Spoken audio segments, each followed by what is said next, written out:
តាំងពីស្ថានបើកមកគ្មានអ្នកណាខ្វល់ហើយចិត្តផ្សាយធនទៅហើយគឺខ្ញុំជាអ្នកជួយរកសាច់ព្រៃមកធ្វើជាម្ហូបប្រចាំហាងឥឡូវហាងលក់ដាច់ពួកអញចង់រស់ស្ពានចោលមែនទេរកសាច់ព្រៃមិនមែនគ្រាន់តែចាប់ត្រីចាប់បង្គាទេអីមានដៃធ្វើបានហើយអ្នកណាមិនចេះថ្ងៃក្រោយខ្ញុំរកខ្លួនឯងលីលីថាចែកអញពាក់កណ្ដាលគ្រាន់តែនិយាយលេងទេអញហ៊ានយកមែនអាមុខក្រាស់ត្រូវហើយហាងលក់ដាច់ដោយសារប្តីប្រពន្ធសៀវហៃខំប្រឹងទាំងយប់ទាំងថ្ងៃតើវាតាក់ទងអីនឹងឯងនៅឈប់ផ្លឹកធ្វើអីទៀតយកលុយហើយឆាប់ចេញទៅបានតែលុយនេះមិនគ្រប់ទេចំណែកតាំងពីបើកហាងមកត្រូវតែឲ្យខ្ញុំម៉ាក់ខ្ញុំកំពុងរងចាំលុយវះកាត់នៅហ៊ានទាលុយទៀត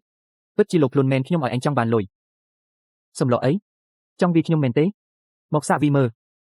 មិនហ៊ានទេមិនហ៊ានក៏ចេញទៅសៀវហៃដេញវាចេញទៅ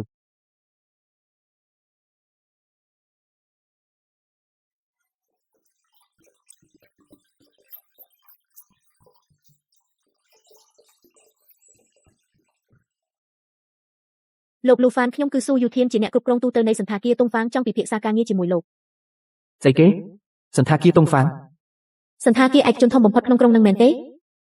សន្តាគារធំបែបនេះមកសហការជាមួយលូហ្វានទៅវិញគេមានសិទ្ធិអី